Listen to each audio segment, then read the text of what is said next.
Hello, chemistry night पर आपका स्वागत है। हम क्वेश्चन करेंगे first chapter chemistry some basic concept of chemistry class 11th के। और मैं देख रहा हूँ कि यूट्यूब पर बहुत सारी थ्योरियाँ और चैप्टर को समझाने के लिए बहुत लोगों ने समझाया इस चैप्टर को, पर क्वेश्चन बहुत कम है, तो हम क्वेश्चन सॉल्व करेंगे। और एक बात याद रखिए, एग्ज़ाम में आपको क्वेश्चन आएंगे, थ्योरी नहीं आती है। थ्योरी क्वेश्चन को सॉल्व करने के लिए ही कराई जाती है आप लोगों को। तो आप लोग थ्योरी पर फोकस करें, नहीं क्वेश्चन पर फोकस करें, थ्योरी पर ना करें, सॉरी। ठीक है, तो पहला क्वेश्चन देख रहे हैं, mixture of sand and iodine can be separated by. Sand और आयोडीन का मिक्सचर है, तो आपको मालूम है एंथ्रेसेन हो गया, कैम्फर हो गया, इनको आपको सब्लिमेशन से ही सेपरेट करना। आयोडीन भी उसी कैटेगरी में आता है, सब्लिमेशन से ही सेपरेट होता है। क्रिस्टलेशन डिस्टिलेशन का तो सवाल ही पैदा नहीं होता, तो इसका आंसर आएगा आपका सब्लिमेशन। डिफरेंट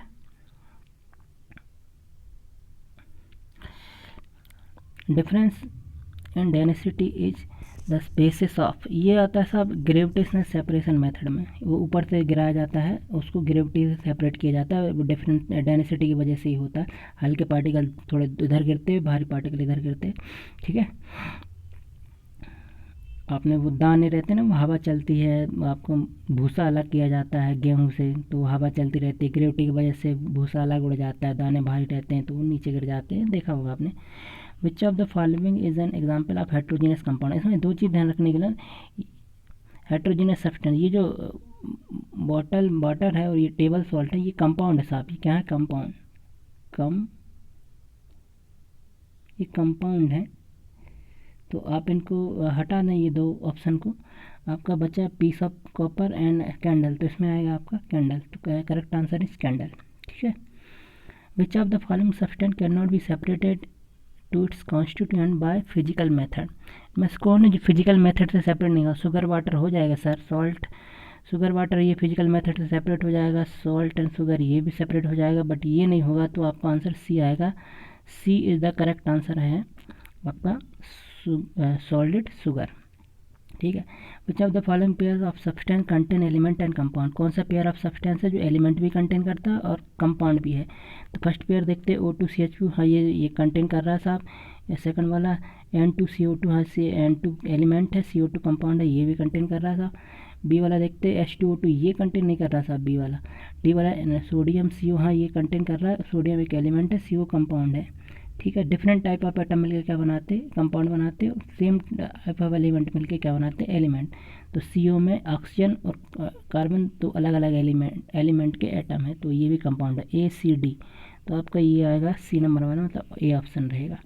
ठीक है, which of the following statement about a compound is incorrect. तो आपको इनकरेक्ट स्टेटमेंट पता करना है, इनमें से इनकरेक्ट स्टेटमेंट कौन सा है। तो मैं क्या करके पढ़ता हूँ, molecule of compound has atom different element, हाँ ये सही है भाई। डिफरेंट एलिमेंट से एटम से कंपाउंड बनता है। Compound can be separate by it's constant element by physical method of, हाँ कंपाउंड के एलिमेंट को आप फिजिकल मेथड से सेपरेट नहीं करते हैं। जैसे आपका ग्लूकोज है, ग्लूकोज में हाइड्रोजन आप किसी फिजिकल मेथड से नहीं निकाल सकते। Compound retains physical property of its constituent element, नहीं ऐसा नहीं होता है। सी वाला करेक्ट है, compound retain physical property of its constituent element, नहीं ऐसा नहीं कर सकते आप। कंपाउंड रिटेन नहीं कर सकता अपनी फिजिकल प्रॉपर्टी। एक बार कंपाउंड बिगड़ गया ना, दोबारा वैसे आप बना नहीं सकते उसको, और वैसी की वैसी प्रॉपर्टी आ जाए आ भी जाए, लेकिन हर रिएक्शन में ये पॉसिबल नहीं है। कभी कभी तो कंपाउंड रिटेन नहीं होता। ठीक है, चूज़ द करेक्ट कॉम्बिनेशन। तो इसमें देखिए ये डी नंबर वाला ऑप्शन, देखिए ये डी, तो डी वाला देखिए, ये सिल्वर क्या है आपका एलिमेंट है, ये करेक्ट है भाई डी सिल्वर। वाटर आप एक कंपाउंड है, ये भी करेक्ट है। एयर एक मिक्सचर है, ये भी करेक्ट है। तो ये डी नंबर वाला ऑप्शन करेक्ट है। ठीक है, आगे बढ़ते हैं। अब हम यहाँ पर आ जाते हैं, क्वेश्चन नंबर 8 देखते हैं। क्वेश्चन नंबर 8 देखिए, चूज द करेक्ट स्टेटमेंट, हमें करेक्ट स्टेटमेंट चूज करना है। Particle in liquid are more closely held than gases, ये करेक्ट है, but less freely move than solid. More closely held than liquid but less freely move than solid. Solid से कम freely move करता है, solid के particle ज़्यादा freely move करेंगे, ऐसा नहीं हो सकता, ये इनकरेक्ट है साहब। Particle of liquid more closely held than gases, ये करेक्ट है, बट लेस फ्रीली मूव, तो ये करेक्ट है साहब, ये ए वाला। अब दूसरा देखते हैं, the particle of solid are arrange in order fashion but not move freely in liquid. नहीं, ये इनकरेक्ट है। आपका सॉलिड के जो पार्टिकल रहता है हर बार मतलब ऑर्डर में अरेंज नहीं रहते, हमारे पास सॉलिड वाले के अरेंज नहीं रहेंगे, तो ये आपका इनकरेक्ट है। The particle of gases are far apart as compare to solid and liquid and their movement is easy and fast, ये करेक्ट है ये आपका। ए और सी करेक्ट है, मोर देन करेक्ट स्टेटमेंट वाला होगा तो आपको ए और सी एकदम करेक्ट है। फ्रीली मूवमेंट, नहीं, एक मिनट ज़रा सा यहाँ ध्यान दीजिए, ये इनकरेक्ट है, ज़रा ध्यान दीजिए, मैंने ज़रा माफ़ करें, ये स्टेटमेंट ज़रा गलत पढ़ दिया मैंने। इस स्टेटमेंट में देख लीजिए, वो कह रहा है कि सॉलिड के पार्टिकल से ये कम फ्रीली मूव करते, नहीं ऐसा नहीं होता, सॉलिड के पार्टिकल से ज़्यादा फ्रीली मूव हुई, हाई होना चाहिए, यहाँ कम लिखा हुआ, ये इनकरेक्ट स्टेटमेंट है, इस पर ज़रा ध्यान दीजिएगा। मैंने थोड़ा ये लेस देन में जल्दबाजी में कर दिया। ठीक है, आगे बढ़ेंगे। D, particle of gases move faster than liquid only when gases are heated. नहीं, ये फास्टर देन लिक्विड तो होते हैं, ये हर कंडीशन में होते हैं, आपको हीट करने की कोई ज़रूरत नहीं, ये भी इनकरेक्ट है। तो आपने सॉलिड लिक्विड गैस की वो टेबल देखी होगी, वो टेबल यदि आप याद है डिफरेंस की तो ये बन जाएगा आपसे। ठीक है, तो इसमें आंसर आएगा आपका सी। अब देखते हैं, mixture contain 2 or more substance in blank which are called its. Mixture में सब्सटेंस रहते हैं वो आपके किसी भी रेशो में रह सकते हैं, ऐसा नहीं है कि नमक 4 ग्राम 5 ग्राम वाटर मिलाए तो वो आप 5 ग्राम मिलाएं 4 ग्राम मिलाएं कितना भी मिलाएं, एनी रेशो में रहते हैं, which is called its component. तो आपका आंसर आना चाहिए किसी भी रेशो, मतलब एनी, ये फिक्स्ड वाले दो आपके इनकरेक्ट हो गए, फिक्स्ड रेशो में नहीं रहते। ठीक है, तो आप एनी रेशो में रहते हैं और वी कॉल्ड, उनको हम क्या बोलते हैं, कंपोनेंट बोलते हैं। ठीक है, तो ये वाला आंसर आपका करेक्ट होगा।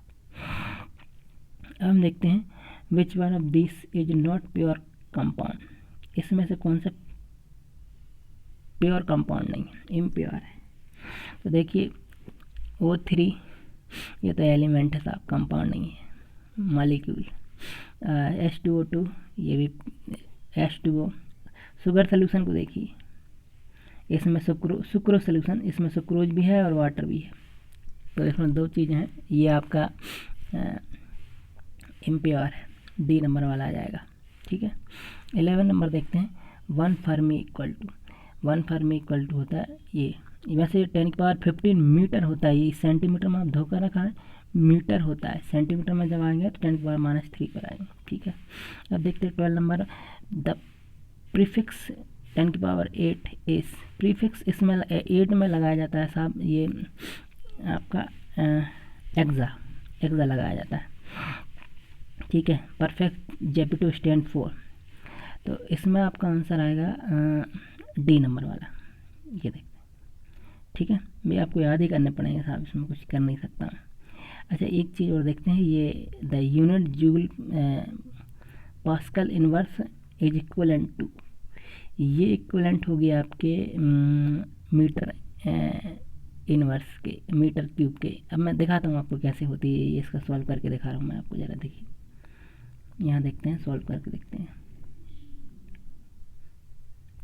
तो मैं ये कह रहा हूँ जूल पर पास्कल, ये जूल वर्क के लिए जूल नुकसान करते हैं, पास्कल होता है प्रेशर के लिए, तो जूल होता है न्यूटन मीटर, ये फिजिक्स में है, और प्रेशर जो रहेगा वो होता है न्यूटन पर मीटर स्क्वायर।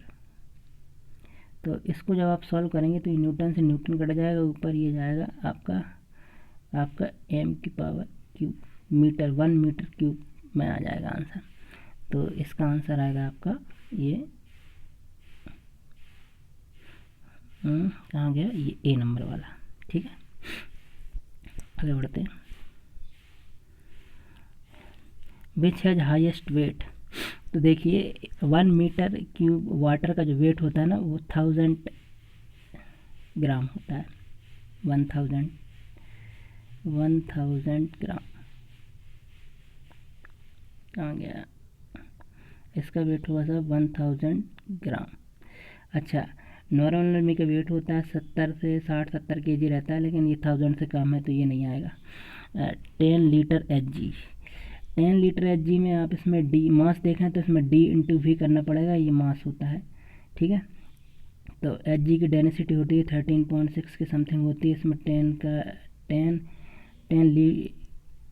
लीटर है तो इसको आप ml में बदल सकते हैं चाहें तो,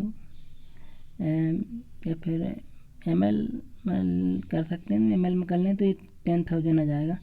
10,000 से इंटू करेंगे तो ये अलग अलग आपका आएगा 136 kg में से 13,600 समथिंग कुछ आएगा, लेकिन आप के जी में कन्वर्ट करेंगे 136 आ जाएगा, तो ये भी आपका इनकरेक्ट है। तो इसमें सबसे भारी वेट है इसका 1 ग्राम का, 1 मीटर क्यूब वाटर का। अगला देखते हैं, विच of the following set of unit represent the smallest and largest amount of energy respectively. इसमें डी वाला आंसर आएगा, ये इलेक्ट्रॉन वोल्ट में ज़्यादा रहता है। बाकी ये आप लोग देख लेना, उसमें से फिजिक्स का क्वेश्चन है वैसे तो, ये केमिस्ट्री वाले ने पता नहीं क्यों लगा दिया। ठीक, तो हम नेक्स्ट देखते हैं। नेक्स्ट हम अब आएंगे 17 नंबर वाले क्वेश्चन पर आते हैं। देखिए, अरे 17 नंबर वाला क्वेश्चन ये भाई 9th का क्वेश्चन है। मैं इसका फार्मूला लिख दे रहा हूँ, हम लोग सॉल्व कर लेना। इसका फार्मूला देखिए ज़रा। इसका फार्मूला होता है, आपने ये 9th में पढ़े होंगे, C/5 equal to F minus 32, ये conversion, upon 5 equal to R/4 equal to K minus 273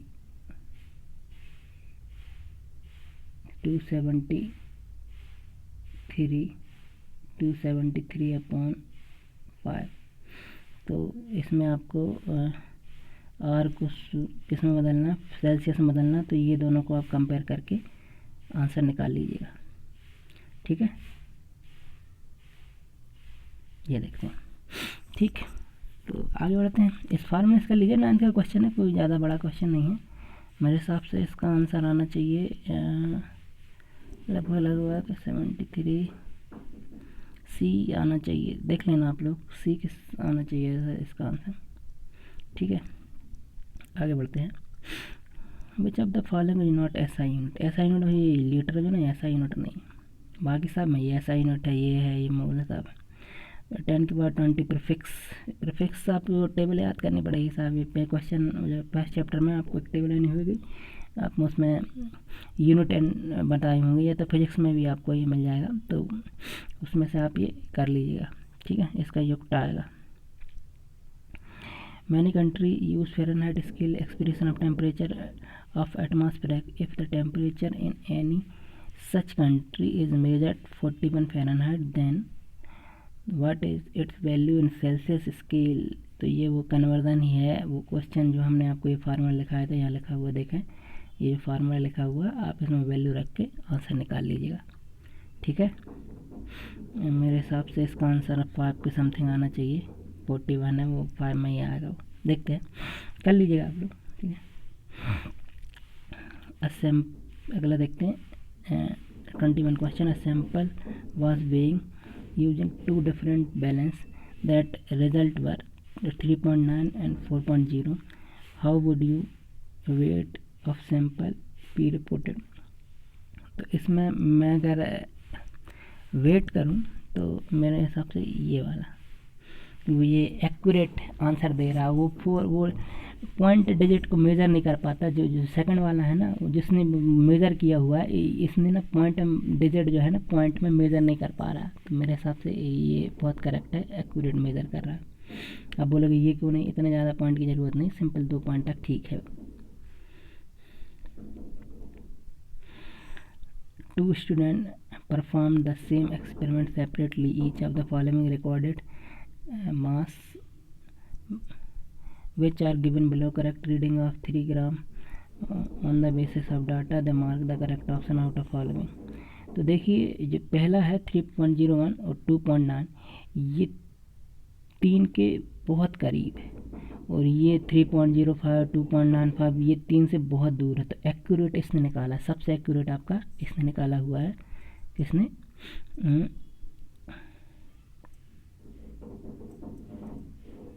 इसने निकाला हुआ। तो हम ऑप्शन देख लेते हैं। ऑप्शन में देखते हैं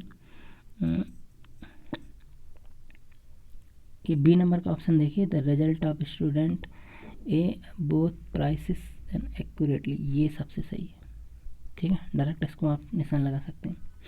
ठीक, नेक्स्ट देखते हैं 0.00016 can be return as signification of year ratio. आपको मालूम है ये कैसे लिखते हैं, ये तो बेवकूफ़ भी बता देगा।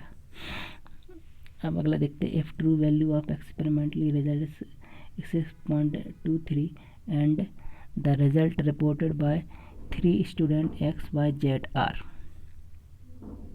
तीनों में से आपको ये बताना है एक्यूरेट किसका है, प्रीसियस एंड एक्यूरेट। तो इसमें मैं सीधा आपका आंसर बता रहा हूँ आपको, तो आंसर आप टिक कर लीजिएगा। ये आएगा आपका डी नंबर वाला, एक्यूरेट प्रीसियस। ये पूछे नहीं जाते वैसे केमिस्ट्री में, पता नहीं क्यों इसमें लिखे हुए, ये आपके फिजिक्स में ज़्यादा पूछे जाते हैं।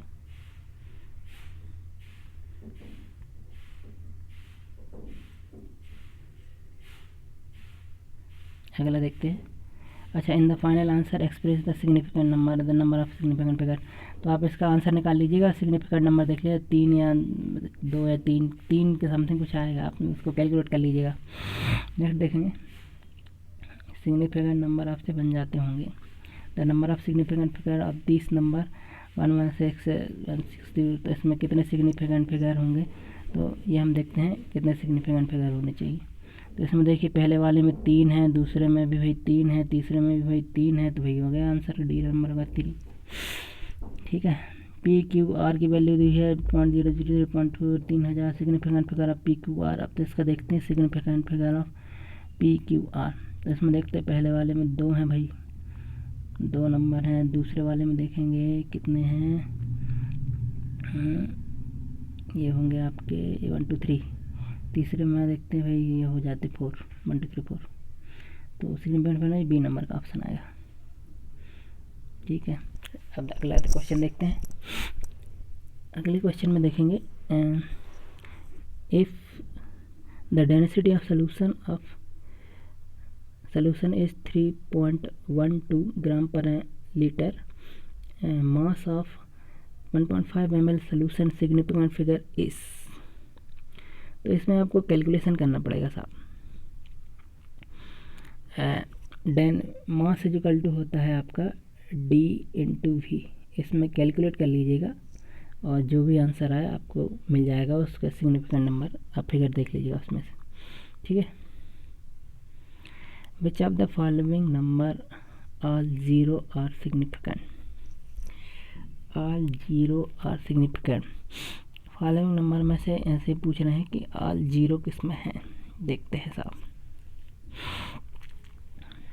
इसमें होना चाहिए आपका ऑल ज़ीरो, ये सी नंबर का correct. The correctly reported answer is added of 29.4406 3.2 and 2.25 will have significant figure। इसका सिग्निफिकेंट फिगर हम देखते हैं।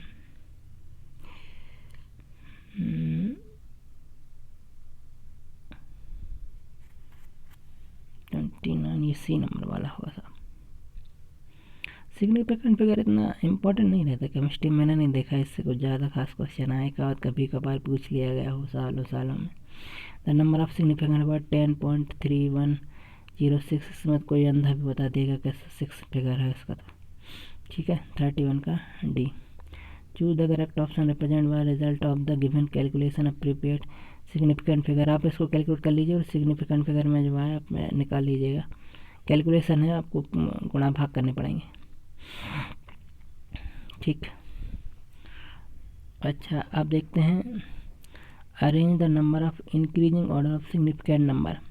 इंक्रीजिंग ऑर्डर में देखिए ये जो पहला वाला ऑप्शन है, इसमें पहले वाले में पहले इसके 2 सिग्निफिकेंट नंबर हैं, इसके 3 हैं, इसके आपके 4 हैं और इसके 5 हैं।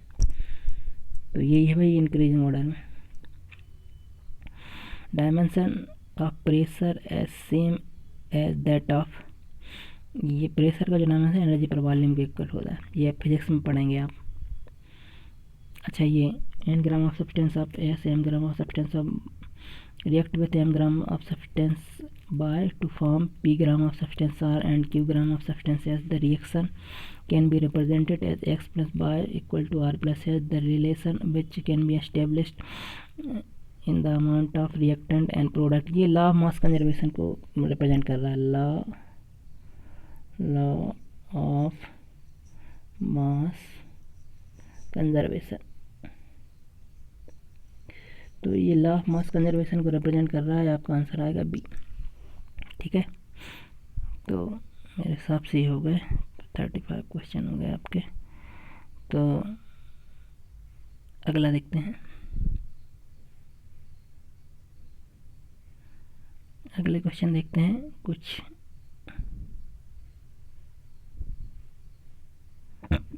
36 20 gram of CaCO3 heating to give 8.8 gram of CO2, 11.2 gram of CaO, the correct with। ये सब लॉ ऑफ मास कंजर्वेशन को फॉलो करेगा। कैसे, आप चाहें तो देख सकते हैं।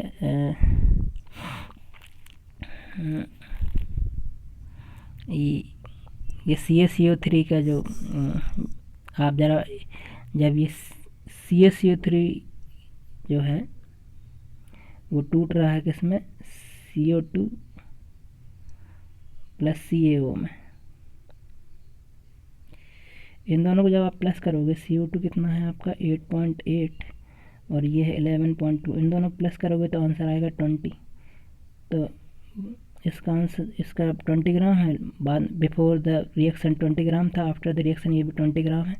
तो इन दोनों को आप प्लस करोगे तो ये भी 20 आएगा। तो पहले रिएक्शन के पहले ये 20 था, बाद में भी 20 रहा। ये आपका लॉ ऑफ मास कंजर्वेशन को फॉलो करता है।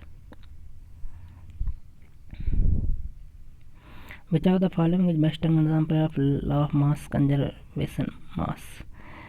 तो ये आपका ये फर्स्ट नंबर वाला देखिए, 12 और 32 को अगर आप प्लस करेंगे, मतलब कार्बन और O2, C प्लस O2 ये मिलके क्या बना रहा है, CO2। तो कार्बन कितना इसमें 12 है और ये 32 है। जब इसको प्लस करेंगे तो ये 44 आएगा, और लास्ट में वाला ये इसका भी टोटल जब करेंगे तो ये भी 44 ही है। तो ये before the reaction after the reaction same है, तो मतलब ये ए नंबर वाला आएगा आपका, ए नंबर वाला आएगा।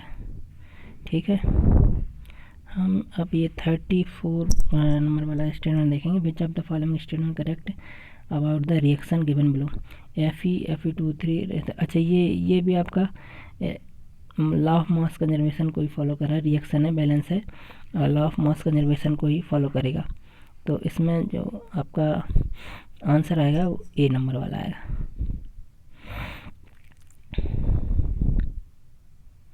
देखिए, in experiment 4.2 NaHCO3 added in solution of acetic acid weighing 10 gram and observe that 2.2 gram of CO2 is released into the atmosphere. The residue behind is found to be 12 ग्राम।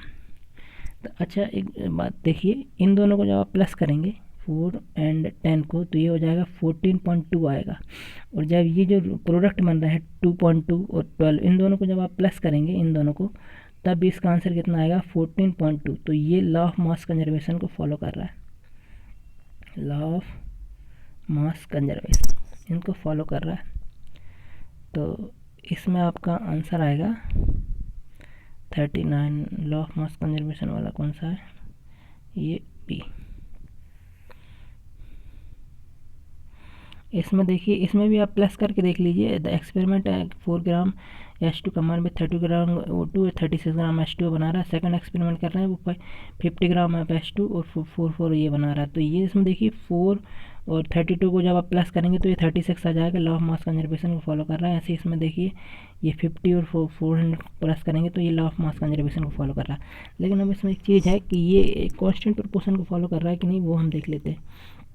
तो इसमें करना कुछ नहीं है, हाइड्रोजन और ऑक्सीजन को देखते divide करके कि फॉलो कर रहा है। पहले 5 टाइम कितनी 4 है, 32 है, और इसमें देखते 5 50 एंड 400 है। ये रेशो अगर सेम आ रहा है तो ये कांस्टेंट प्रोपोर्शन को भी फॉलो करेगा। ये आएगा 1/8 और ये भी 1/8 आ रहा है, तो ये करेक्ट है। ये आपके दोनों लॉ को फॉलो कर रहा होगा, कंजर्वेशन लॉ को, कांस्टेंट लॉ को, बोथ लॉ को फॉलो कर रहा है। आंसर आएगा सी। ठीक है, तो बाकी क्वेश्चन हम बाद में करते हैं। आज का सेशन आपको जैसा लगा सब्सक्राइब कीजिए, और अच्छा लगा तो ठीक है, मैं और क्वेश्चन कराएंगे।